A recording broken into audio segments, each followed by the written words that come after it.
अस्सलाम वालेकुम। सफ़र की दुनिया में खुशामदीद। मैं हूं ज़फ़र इकबाल और आज का जो हमारा टॉपिक है वो बहुत ही अहम है।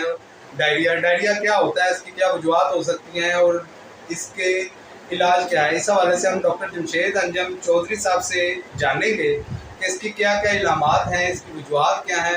जी डॉक्टर साहब, मुझे बताइए कि डायरिया है क्या, इसकी डेफिनेशन क्या है। जी, diarrhoea loose motion, watery motion, loose motion कह सकते हैं, इसको डायरिया कहते हैं।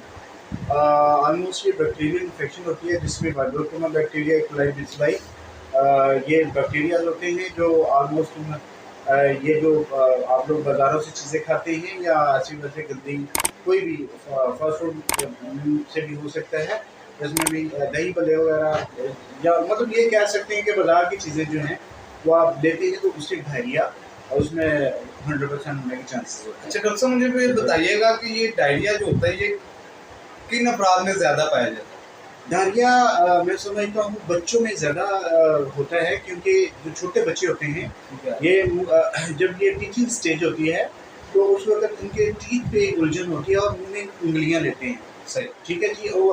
जो उनको हाइजीनिकली वो सेफ नहीं उनके हैंड होते और ऑलमोस्ट वो उंगलियाँ चूसते हैं या जो भी चीज़ पकड़ी वो मुंह में डालने की उनकी आदत होती है। सही। तो जिस वजह से ये बैक्टीरिया इनहेल हो जाता है, जिस वजह से उनमें जो डायरिया के चांसेस ज़्यादा होते हैं। और इसके लिए मैं बेस्ट यही रिक्वेस्ट करता हूँ सब भाइयों दोस्तों से कि बच्चे अगर आपके घर में छोटे हैं तो उनके घर ऑलमोस्ट 3 से 4 दफ़ा आप अच्छे तरीके से बच्चों के हैंड वॉश किया करें और कोशिश किया करें कि ऐसी वैसी चीज़ या आपको मतलब पड़ी हो या वो उसको ना दें, ताकि वो बच्चे इससे महफूज रह सकें। सही। जी। अच्छा डॉक्टर साहब, ये मुझे बताइएगा इससे इसका इलाज क्या, ट्रीटमेंट क्या है इसका। हाँ जी, ठीक हो गया। डॉक्टर साहब, सबसे पहले तो आप ये एहतियाती तदाबीर को अपनाना ज़रूरी समझते हैं कि इसको अपनाएं। एहतियाती तदाबीर में जैसे मैंने अभी आपको बताया कि हाथ अच्छे तरीके से वॉश करके बच्चों के, ठीक है, बाज़ारी चीज़ें जो हैं वो बंद करें। बाज़ार की कोई दही भल्ले, फ्रूट चाट के जो बाज़ार से लेते हैं, फास्ट फूड भी आ जाता है उसमें, तो उसे अवॉइड कर लें तो ज़्यादा बेस्ट है। उसके बाद अगर सपोज अल्लाह ना करे किसी बेबी को ऐसा इशू आ जाता है जिसमें वाटरी लूज मोशन आते हैं, तो बस इसमें इलेक्ट्रोलाइट्स कम होते हैं, फ्लूइड्स कम होने के चांसेस ज़्यादा होते हैं।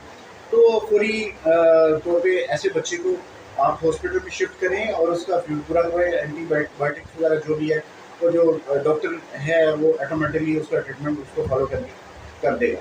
वो उसमें रिस्क फैक्टर नहीं लेना। अच्छा डॉक्टर साहब, मुझे ये बताइएगा कि ये जो डायरिया, ये आपने बच्चों की तो मिसाल दे दी, अक्सर बड़े लोगों में भी हो जाता है, उसकी क्या वजूहत होती है। जी, बड़े वो तो उंगलियां अपने मुंह में नहीं लेते। हाँ जी, बिल्कुल। जी साहब, ये जो बड़े हैं इनमें तो मसला हो सकता है, क्यों नहीं हो सकता है, क्योंकि बच्चे तो चले ऐसा होता है इशू, लेकिन बड़ों में ये मसला होता है कि ये फास्ट फूड बाहर से खाने जाते हैं और मैं समझता हूँ कि जो बाहर के खाने होते हैं ये हाइजीनिकली सेफ नहीं होते। वो बर्तन वगैरह जो यूज़ करते हैं वो उनके पास प्रॉपर कोई मैं समझता हूँ कि वॉश करने का कोई प्रोसीजर अच्छा नहीं होता। ठीक है।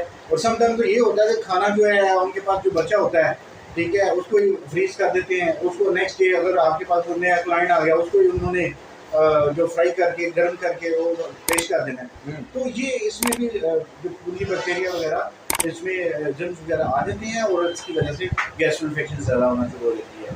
ठीक है। बाकी बाज़ार में जो रेडियो वेडियो में समोसे पकौड़े वगैरह होते हैं और इसमें देखें आप कितनी डस्ट वगैरह ऊपर चढ़ जाती है, वो डस्ट वगैरह उसमें डेफिनेटली बैक्टीरिया तो मस्ट होगा ना, तो वही बैक्टीरिया जो है ना गैस्ट्रो इन्फेक्शन का यानी डायरिया का जो मौजूद बनता है सबब बनता है।